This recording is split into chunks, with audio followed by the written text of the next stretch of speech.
హైదరాబాద్ గణేష్ని చూస్తున్నాం కదా, ఎంత అద్భుతంగా తయారయ్యాడో. చాలా సుందర రూపం మనకు ఇప్పుడు పూర్తయిపోయింది. ఆగమన ఘట్టం కూడా పూర్తయిపోయింది.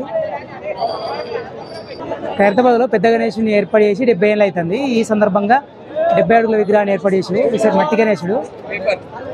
ఈసారి గణేశుడి రూపము శ్రీ సప్తముఖ మహాశక్తి గణపతి, 7 ముఖాలు, 14 చేతులు, పైన 7 తలల సర్పము. అద్భుతమైన రూపం ఈసారి మనకు దర్శనమిస్తున్నది.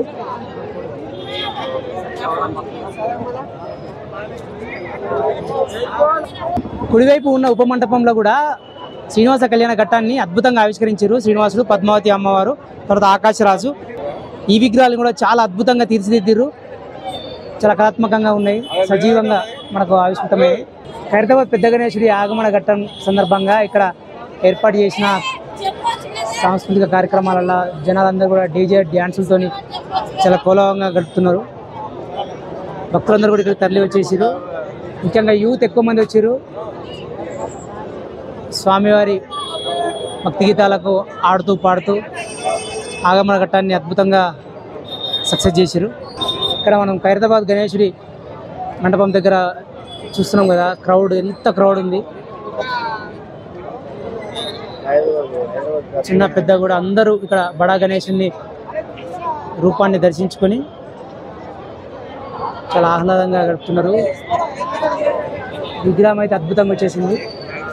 ఇంత భారీ గణపతిని తయారు చేయడం కోసం 70 రోజులు పట్టింది. జనరల్గా ఎప్పుడైనా కానీ 100 రోజుల టైం తీసుకుంటారు. ఈసారి కొంచెం ఆలస్యంగా పనులు స్టార్ట్ అయినాయి, అందుకోసం 70 రోజుల పూర్తి చేశారు. ఇక్కడ చూస్తున్నాం కదా రావుకేతువుల విగ్రహాలు. ఇట్లా పెద్ద గణేశుడి రూపం ఒక దిక్కు అయితే, ఎడమవైపు ఉన్న ఉపమంటపంలో శివపార్వతుల కళ్యాణం కూడా అద్భుతంగా ఆవిష్కృతమైంది. శివుడు, పార్వతి, విష్ణుమూర్తి విగ్రహాలు కూడా అందంగా తీర్చిదిద్దారు. చాలా అద్భుతంగా ఉన్నాయి, సజీవంగా ఆవిష్కరించిన విగ్రహాలని. కిరీటము, నగలు, ముఖ కవలికలు అన్నీ కూడా అద్భుతంగా వచ్చినాయి. చూస్తున్నాం కదా విగ్రహాలు ఎంత అద్భుతంగా ఉన్నాయో. ఆ దండాల దగ్గర నుంచి కూడా అసలు ఎంత అద్భుతంగా తీర్చిదిద్దారో. హైదరాబాద్ గణేశుడి విగ్రహం ఏర్పాటు చేసి 75 ఏళ్ళు అవుతున్న సందర్భంగా ఈసారి విగ్రహం ఎట్లుంటుందా అని చెప్పేసి చాలామంది కూడా ఎంతో ఆసక్తిగా ఎదురు చూశారు. ఇప్పుడు మొత్తం పనులన్నీ పూర్తి అయిపోయి విగ్రహం ఇట్లా మనకు దర్శనమిస్తున్న నేపథ్యంలో జనాలందరూ కూడా ఎప్పుడెప్పుడు అని ఎదురు చూస్తూ ఉన్న జనాలందరూ కూడా ఇట్లా ఇక్కడికి పెద్ద ఎత్తున క్రౌడ్గా తరలి వచ్చి స్వామివారి రూపాన్ని దర్శించుకొని తరిస్తున్నారు. హైదరాబాద్ గణేశుడి మండపంలో ఈసారి మరో ప్రత్యేకత ఏంటంటే, అయోధ్యలో బాలరాముడు కొలువు తీరిన నేపథ్యంలో ఇక్కడ హైదరాబాద్ బడా గణేశుడి మండపంలో కూడా అయోధ్య విగ్రహాన్ని తలపించేలాగా ఇక్కడ ఒక విగ్రహాన్ని ఏర్పాటు చేశారు. కింద పీఠం దగ్గర నుంచి స్వామివారి రూపము మొత్తం కూడా అయోధ్యలో ఏ విధంగా అయితే విగ్రహం ఉన్నదో సేమ్ అట్లనే ఏర్పాటు చేశారు. ఇక్కడ కూడా చాలా అద్భుతంగా వచ్చింది ఈ విగ్రహం కూడా. ఇప్పుడు ఈ కర్రలను వేసేసి ఇంకా మనకు సూపర్ ఉంటుంది. వెనకాల ఆర్చ్ ఉంది కదా, ఈ ఆర్చ్ మీద కూడా దశావతారాల విగ్రహాలు వచ్చే విధంగా ఆ రూపాలన్నీ ఉన్నాయి. సో మనకు అవి చూస్తున్నాం కదా సైడ్కు ఆర్చ్ మీద మొత్తం అవి దశావతారాలు. ఇట్లా దశావతారాలన్నీ కూడా ఆర్చ్ మీద వచ్చేలాగా ఏర్పాటు చేశారు. మొత్తం సేమ్ మనకు అయోధ్యలో ఎట్లుందో ఇక్కడ కూడా అట్లనే ఏర్పాటు చేశారు, సేమ్ యాజ్ ఇట్ ఈజ్. ఇట్లా ఈసారి బడా గణేశుని దర్శించుకోవడానికి వచ్చే వాళ్ళకు ఓవైపు మండపంలో శ్రీనివాస కళ్యాణము, మరోవైపు మండపంలో శివపార్వతుల కళ్యాణము, అదేవిధంగా ఇక్కడ ప్రత్యేక ఆకర్షణగా అయోధ్య బాలరాముడు మనకు దర్శనమిస్తాడు. చాలా అద్భుతంగా ఏర్పాటు చేశారు. ఆ పీఠం మీద డిజైన్ కూడా ఎంత అద్భుతంగా ఉందంటే సేమ్ మనకు అయోధ్యలో ఎట్లుంటుందో విగ్రహం సేమ్ దాని ప్రతిరూపంగా ఇక్కడ ఏర్పాటు చేశారు. గణేశుడి పాదాల దగ్గర మూషిక మహారాజ్ విగ్రహం కూడా చాలా అద్భుతంగా వచ్చింది, మంచిగా తీర్చిదిద్దారు. ఆగమన ఘట్టం సందర్భంగా ఇక్కడ ప్రత్యేక పూజలు నిర్వహించారు. సో ఇంకా మనకు ఉత్సవాలు లాంఛనంగా ప్రారంభమైనాయని చెప్పొచ్చు. వినాయక చవితి రోజు మనకు ప్రత్యేక పూజలు ప్రారంభమవుతాయి. ఆగమన ఘట్టం అనేది అయితే పూర్తయిపోయింది. ఇక్కడ రావుకేతువులు కూడా ఉన్నారు. చాలామంది రావుకేతువులను కూడా దర్శించుకొని ప్రత్యేక పూజలు చేస్తారు. ఇక్కడ కమిటీ సభ్యులందరూ కూడా చాలా కోలాహలంగా ఉన్నారు. ఇంత పెద్ద గణపతిని ఎంతో కష్టపడి రాత్రిగోలు శ్రమించి దగ్గరుండి పర్యవేక్షించి వీళ్ళందరూ కూడా ఇప్పుడు చాలా సంతోషంగా గడుపుతున్నారు. చెప్పండి, విగ్రహం మాత్రం జబర్దస్త్ ఉన్నారండి. భగవంత్ కైలాసంలో వెలిస్తే ఎలా ఉంటారు భగవంత్ సేమ్ అదే విధంగా ఉన్నారు. నో డౌట్ ఈ రోజే కళ్ళు తీర్చిదిద్దారు భగవంతునివి.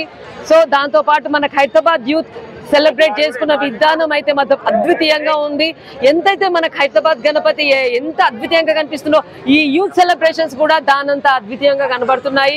సో మా హైదరాబాద్ ఇప్పుడు ప్రపంచంలోనే ఒక ప్రత్యేకత సంతరించుకున్న ప్రాంతంగా చెప్పుకోవచ్చు. సో ఈ హైదరాబాద్ గణపతికి ఈ రోజు ఇక్కడికి విచ్చేసిన భక్తులకు మా యూత్ అందరికీ హైదరాబాద్ ఉత్సవ కమిటీ సంబంధించిన ధన్యవాదాలు. ఈ ఎనర్జీ ఈ 11 రోజులు ఇలాగే చూపించాలని రిక్వెస్ట్. థ్యాంక్ యూ అండి.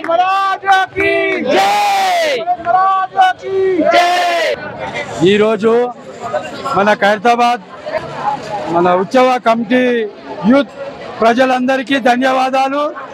ఇవాళ జరిగే ఒక ఆగమన్ ప్రోగ్రాంకి పండుగ కళ వచ్చినట్టున్నది. మన యూత్ ప్రజలకి బస్తీ ప్రజలకి గణేష్ ఉత్సవ కమిటీ తరఫున ధన్యవాదాలు తెలుపుతున్నాము. బస్తీ ప్రజలకి యూత్ ప్రజలకి వారందరికీ మా గణేష్ ఉత్సవ కమిటీ తరఫున ధన్యవాదాలు తెలుపుతున్నాము.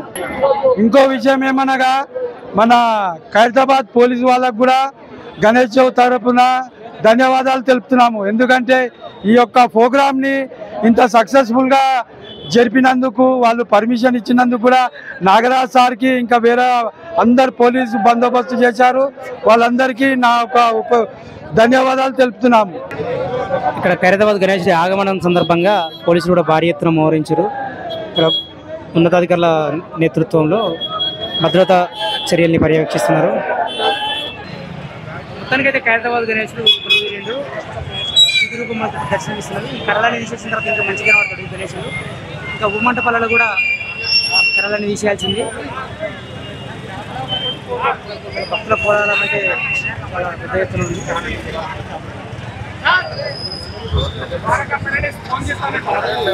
ఇంకా ఈ నవరాత్రులు కూడా ఇక్కడ ఉత్సవాలు ఎలా జరుగుతున్నాయి ఏంటి, భక్తుల పోరాటం ఎట్లా ఉంది, ఆ వివరాలు కూడా మనం ముందు వీడియోలో తెలుసుకుందాం.